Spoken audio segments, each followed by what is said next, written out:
ที่หมู่ 4 บ้านคลองไพรตำบลโป่งน้ำร้อนอำเภอคลองลานจังหวัดกำแพงเพชรมีบ้านเรือนของประชาชนที่พังเสียหายกว่า10หลังอีกทั้งโรงเรียนบ้านคลองไพร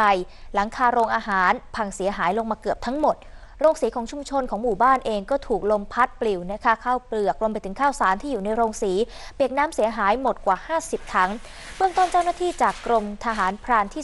35ได้ร่วมกันกับองค์การบริหารส่วนตำบลเข้าไปช่วยเหลือเร่งซ่อมแซมหลังคาบ้านและโรงเรียนพร้อมกับนำวัสดุมามอบให้ชาวบ้านทำการซ่อมแซมอย่างเร่งด่วนและยังได้มอบสิ่งของอุปโภคบริโภคให้ชาวบ้านที่ประสบอุบัติภัยเพื่อเป็นการบรรเทาความเดือดร้อนในเบื้องต้นด้วย